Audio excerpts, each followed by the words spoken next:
आणि सामाजिक कार्यकर्त्यांनी या प्रकरणाची उच्चस्तरीय चौकशी करण्याची मागणी केली आहे। परभणीच्या पालकमंत्री मेघना बोर्डीकर यांनी या संपूर्ण प्रकरणाच्या चौकशीसाठी तातडीने एक विशेष समिती नेमली आहे। मात्र दुसरीकडे ग्रामस्थ आणि मृतांच्या नातेवाईकांमध्ये प्रचंड संताप आहे, कारण एवढी मोठी जीवितहानी होऊनही सुरुवातीला तात्काळ गुन्हा दाखल झाला नाही। सुखप्राप्तीसाठी आणि दर्शनासाठी देवाच्या दारात आलेल्या भाविकांना न्याय कधी मिळणार, असा वेगळाच प्रश्न आता विचारला जात आहे। दरम्यान मंदिर विश्वस्तांनी या कामाच्या कंत्राटदार राजस्थानी असल्याचं समोर आलं आहे। हलगर्जीपणाचा ठपका ठेवला आहे। आता पुरातत्व विभागाची एंट्री आणि धक्कादायक सल्ला। आता या प्रकरणात एक अत्यंत महत्वाची आणि मोठी घडामोड घडली आहे। दुर्घटनेची भीषणता पाहता पुरातत्व विभागाने थेट यशवाडी मंदिर परिसराला भेट देऊन घटनास्थळी सखोल पाहणी केली आहे। पुरातत्व विभागाच्या तज्ञ अधिकाऱ्यांनी जेव्हा या संपूर्ण संरचनेची पाहणी केली तेव्हा अनेक धक्कादायक बाबी समोर आल्या। सध्या उभे असलेले कंत्राटदाराचे इतर खांब आणि उरलेले बांधकाम अत्यंत कमकुवत आणि धोकादायक स्थितीत असल्याचं अधिकाऱ्यांच्या निदर्शनात आलं। जर हे उर्वरित बांधकाम असंच ठेवलं तर भविष्यात आणखी मोठी दुर्घटना घडू शकते।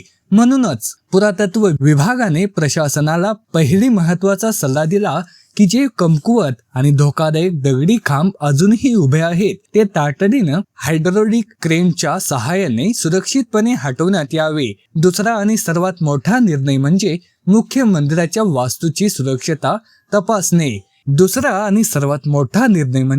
मुख्य मंदिराच्या वास्तूची सुरक्षितता तपासणे।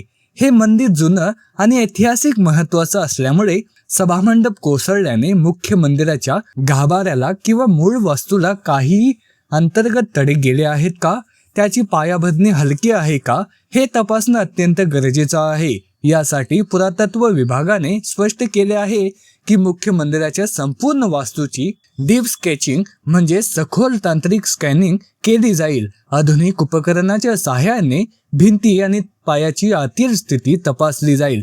या स्कॅनिंग प्रक्रियेला आणि सुरक्षेच्या उपाययोजनांना काही दिवसांचा वेळ लागणार आहे। जोपर्यंत ही तांत्रिक टीम मुख्य वस्तूच्या स्थितीचा पूर्ण अहवाल देत नाही आणि पूर्ण बांधणीची सुरक्षित योजना तयार होत नाही, तोपर्यंत भाविकांच्या सुरक्षेचा विचार करून यशवाडी हनुमान मंदिरातील दर्शन काही काळासाठी पूर्णपणे बंद ठेवण्यात आले आहे, असा कडक सल्ला पुरातत्व विभागाने दिला आहे। प्रशासनानेही या सल्ल्यानुसार पावले उचलण्यास सुरुवात केली आहे।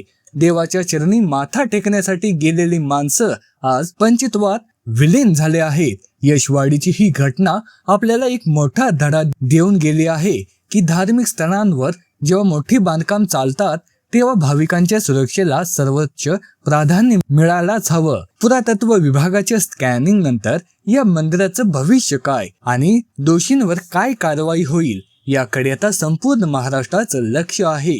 या दुर्घटनेत जीव गमावलेल्या भाविकांना भावपूर्ण श्रद्धांजली आणि जखमी भाविक लवकरात लवकर बरे व्हावेत हीच प्रार्थना। या संपूर्ण प्रकरणावर तुमचं काय मत आहे? प्रशासनाच्या हलगर्जीपणामुळे अशा घटना घडल्यात का? कमेंट करून नक्की सांगा। व्हिडिओ आवडला असेल तर लाईक करा आणि अशाच नवनवीन आणि विश्वसनीय सविस्तर माहितीसाठी आमच्या चॅनलला सबस्क्राईब करा। धन्यवाद।